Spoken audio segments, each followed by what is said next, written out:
is taken aback when the waitress smiles at him. The steam coming off of the coffee gives her face a wavering, ephemeral look. It's genuine, not the smile you give a customer, but one of gentle knowing. A "had trouble sleeping, didn't you?" smile. He wonders if it's a pretty smile right down to the bone, if the skin and muscle clouds true beauty, pale and gleaming.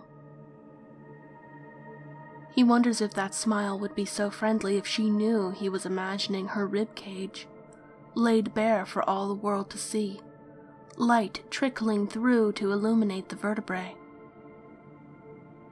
Bundy could have felt like this, a monster walking through the world of men, unmotivated by money or desire for peace, just wanting to imprint his own fractured reality over the world.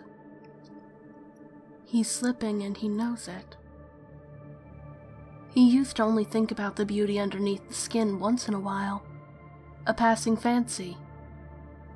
But it consumes him now, constantly trying to distinguish the bone from the meat, mentally butchering those around him.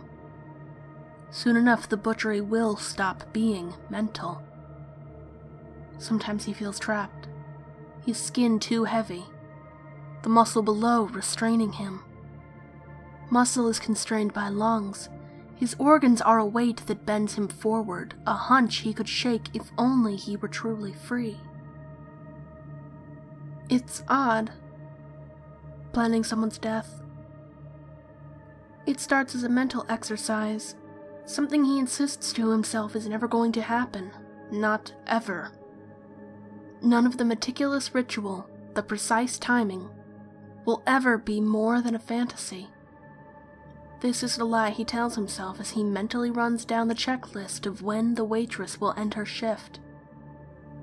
The map of her route he has pinned up in his bedroom says she'll be taking the subway, past that dark alley between the abandoned warehouses in the district where no one reports screams to the cops.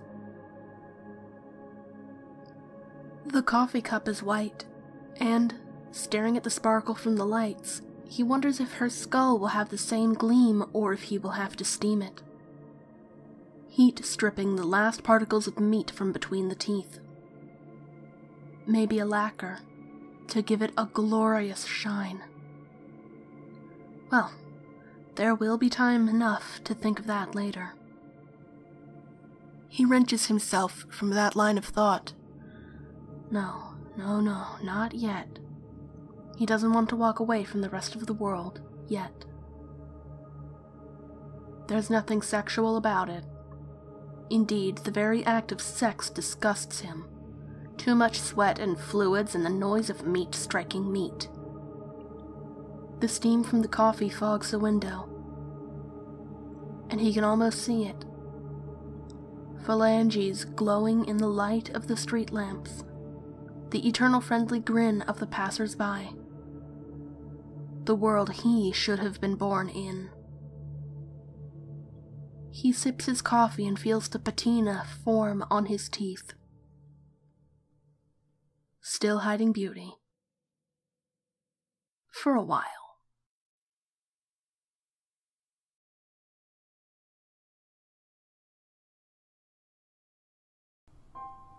If you would like to see what kind of shenanigans I get up to when I'm not on YouTube, you can follow me on Twitter, Tumblr, and Instagram.